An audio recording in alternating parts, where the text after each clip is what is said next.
നിങ്ങളുടെ favourite shows ഇനി ഒരിക്കലും മിസ്സാവില്ല. ഇപ്പോൾ C5 കാണും നിങ്ങളുടെ ഫേവറേറ്റ് ഷോസ് തികച്ചും സൗജന്യമായി. എല്ലാരോടൊട്ട് പറയാ,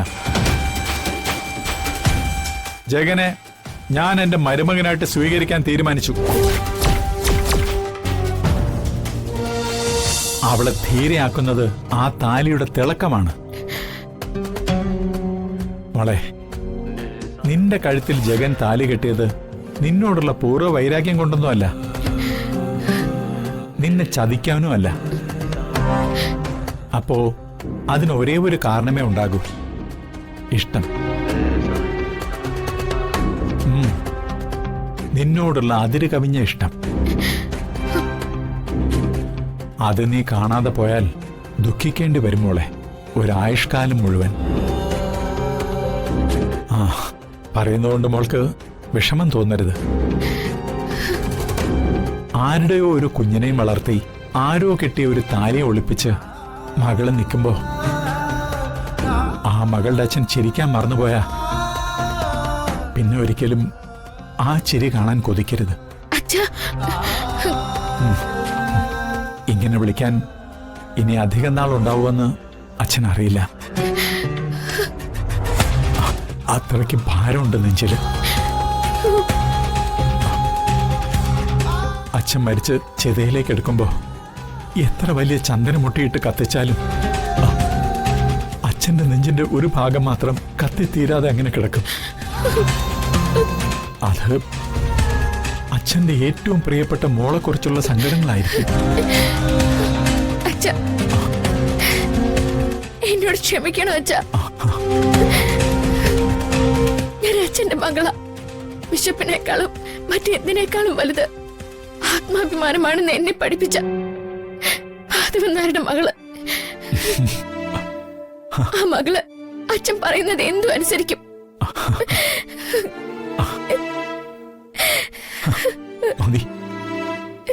മതി മോളെ,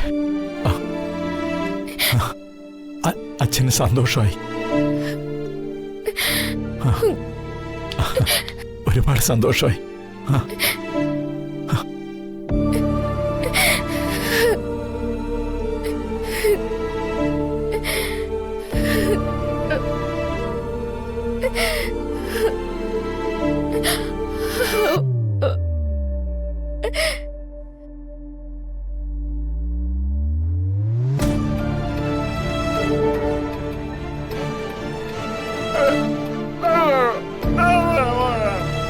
മാധവൻ എന്തിനാ എല്ലാരെയും വിളിച്ചു കൂട്ടിയെന്ന് നീ എന്നോട് ചോദിച്ചാ ഞാൻ എന്തു മറുപടി പറയാനാ?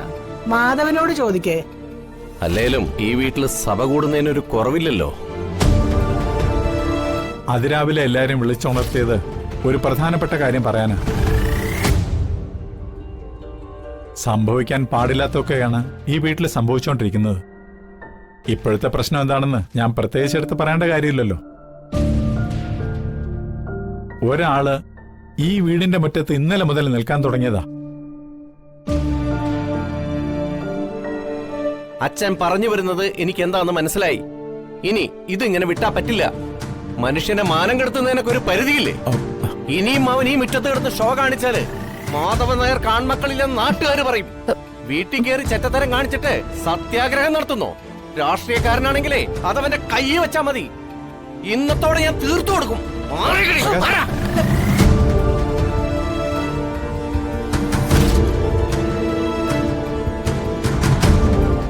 കൊല്ലും ഞാൻ ഇന്നവനെ. അയ്യോ,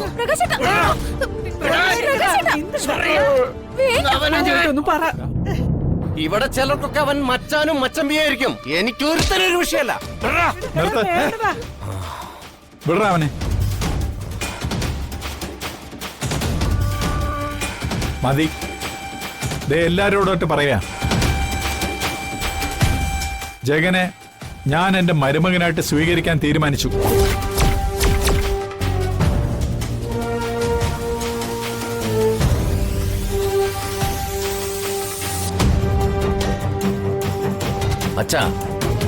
അച്ഛൻ എന്തൊക്കെയാ വിളിച്ചു പറയുന്നത്? ഒരു പാവം പെണ്ണറിയാതെ അവളുടെ കഴുത്തിൽ താലി കെട്ടി ചതിച്ചവനാണവൻ. ഏതെങ്കിലും ഒരു പെണ്ണിന് അവളുടെ ജീവിതം എറിഞ്ഞൊടച്ചവനെ ഭർത്താവായിട്ട് കാണാൻ കഴിയുമോ?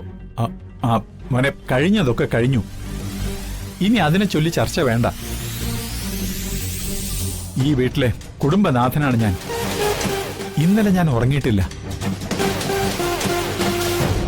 വളരെയധികം ആലോചിച്ചെടുത്ത തീരുമാനമാണ്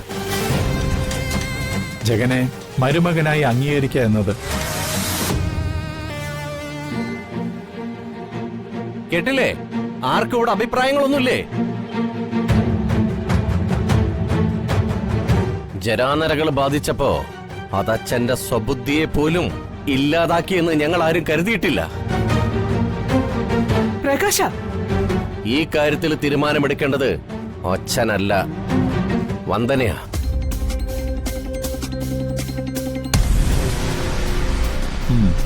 വന്ദനയ്ക്ക് സമ്മതമാണെങ്കിലും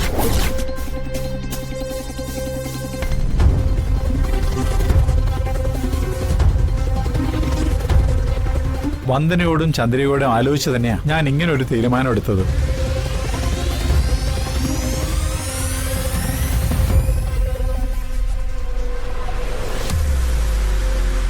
ആരെതിർപ്പ് പറഞ്ഞാലും എന്റെ ഈ തീരുമാനത്തിൽ മാറ്റമുണ്ടാവാൻ പോകുന്നില്ല.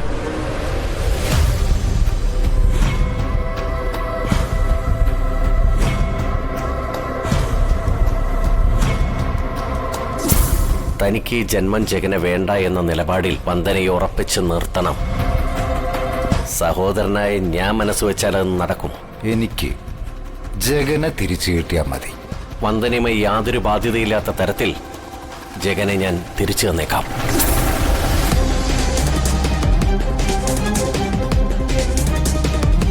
ഇല്ല, ഞാൻ സമ്മതിക്കില്ല. ഞാനും മനോജൊക്കെ പ്രായപൂർത്തിയായ ആൺമക്കളാണ്. കുടുംബത്തിൽ എന്തെങ്കിലും നിർണായകമായ തീരുമാനങ്ങൾ എടുക്കുമ്പോ അത് ഞങ്ങളും കൂടി അറിയണം. എന്താ മനോജെ, അത് വേണ്ടേ? പ്രകാശേട്ടൻ പറഞ്ഞത് ശരിയാ. ആ, അത് വേണം. ഞങ്ങളും കാര്യങ്ങൾ അറിയണം. മാധവാ, ഡാ, ഇവൻ പറഞ്ഞതിൽ എന്താ തെറ്റ്? കുടുംബത്തിലൊരു നല്ല കാര്യം നടക്കുമ്പോ അത് കുടുംബത്തിലെ പ്രധാനപ്പെട്ടവരൊക്കെ അറിഞ്ഞു വേണം നടത്താൻ. നിന്റെ പ്രമാണം മനോജ് എടുത്ത് പലിശക്കാരന് പണയം വെച്ചപ്പോ നിന്നോടും ചന്ദ്രികയോടും ഒക്കെ ആലോചിച്ച് അനുഗ്രഹം വാങ്ങിയിട്ടല്ലേ ഇവൻ ചെയ്തത്?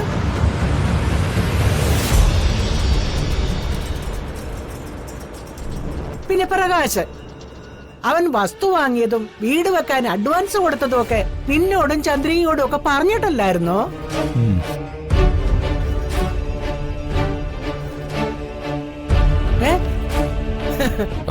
അല്ല, അത് പിന്നെ എന്തായാലും പരസ്പരം കൊല്ലാൻ നടന്ന അനിയനും ചേട്ടനും അച്ഛനെ തോൽപ്പിക്കാൻ ഒന്നായല്ലോ.